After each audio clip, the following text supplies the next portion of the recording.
Yeah, you were on the docket. You were on the docket, girl.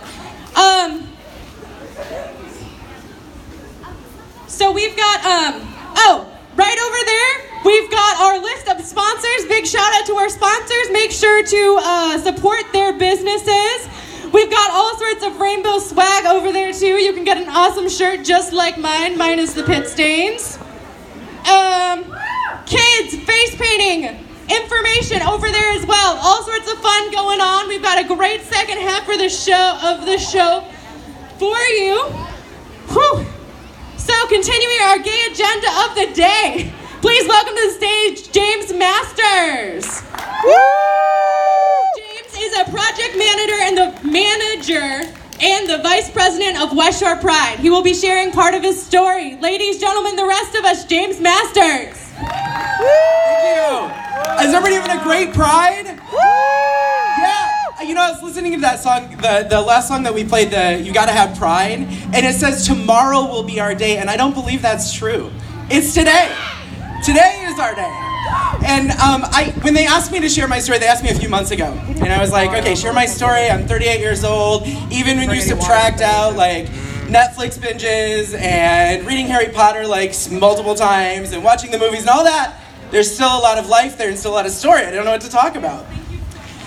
And so, I have like notes. I don't want to lose that, but I have like notes and everything, and nothing I could like come up with seemed right or seemed appropriate. And I was talking to my best friend a couple days ago, and she said, well, you know what, you should share about Louise Hay. I'm like, what? She said, you should share about Louise Hay.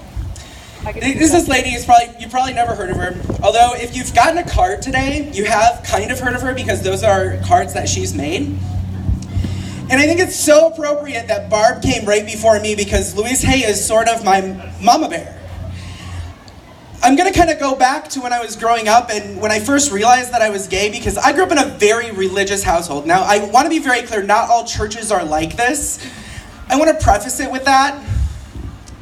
Because I grew up in a very fundamentalist church, and when I realized I was gay, there was a message that was going on around about gay people, that there was this new gay disease, and that everyone was dying of it, and that I was about 12 years old, everyone was dying of it, and it was the judgment of God, and it was what God wanted.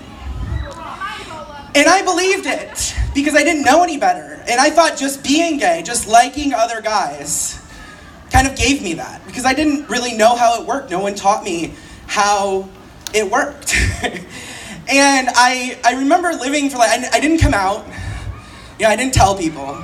But I remember living thinking, at such a young age, I'm going to die.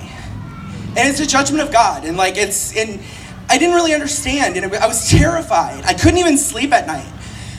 And I always thought I came out like a few years after that when I told other people, but I remember one night I just couldn't sleep at all. And I went down to talk to my dad, and I just remember for like a half hour I just cried and said, I'm gonna die. Because I thought, well, that's what the judgment of God is. It's this disease that's killing all these people. And okay.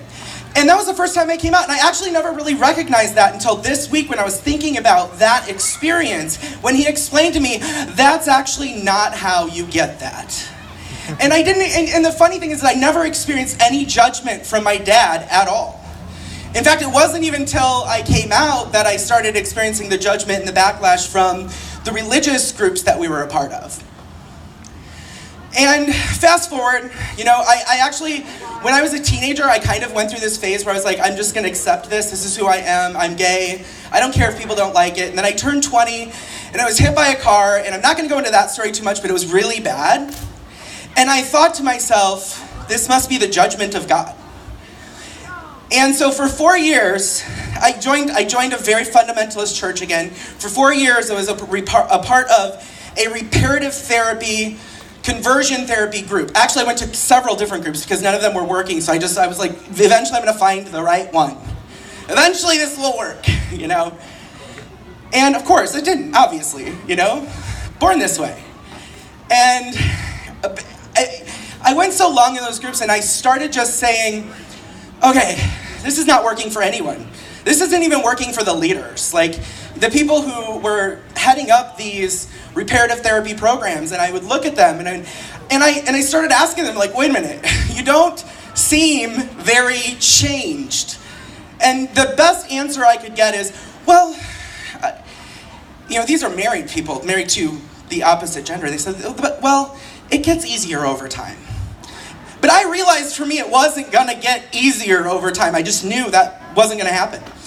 So I would not stop asking questions. I was in Bible school, wouldn't stop asking questions, got kicked out of Bible school, got kicked out of all of the reparative therapy. No one, and this was like 4 years, so this was like my family. These were my people. And I was in Kansas City because I was in Bible school in Kansas City. I actually moved there because the best reparative therapy, conversion therapy, which, by the way, conversion therapy, it's so funny because when I was growing up, the religious people told me that gays wanted to convert straight people into being gay, except for they're the only ones with a program to try to convert gay people into being straight.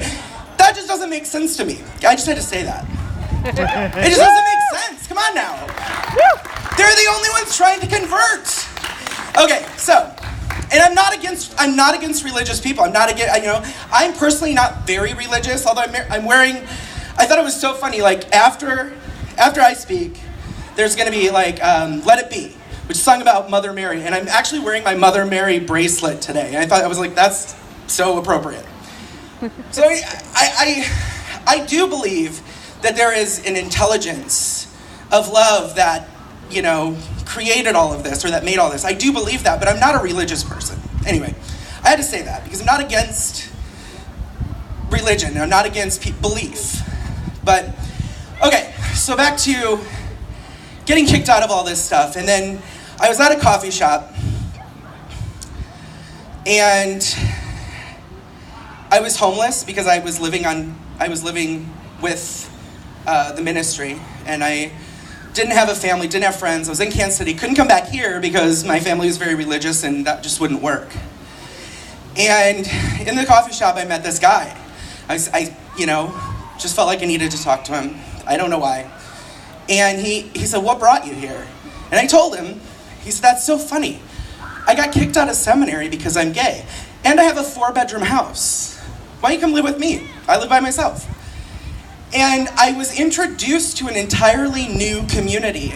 A community of love and a community of support. And then going back to Louise Hay, because this is when I was introduced to Louise Hay. So this gay disease that I was talking about when I was young.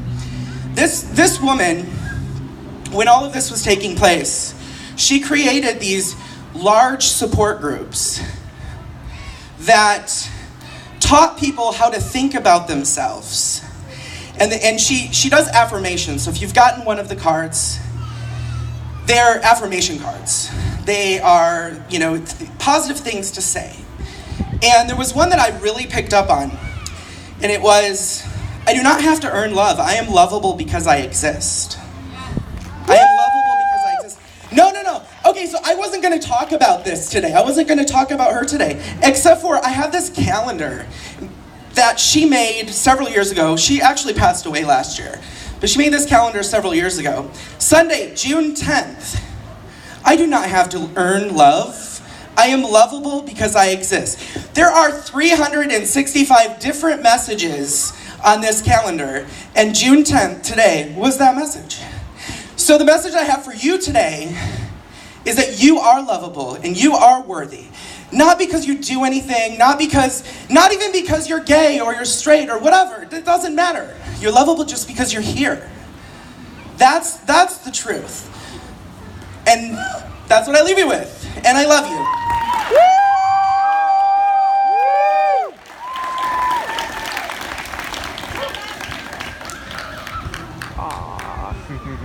Hugs for everyone. Let's hear it again for James Masters. Woo!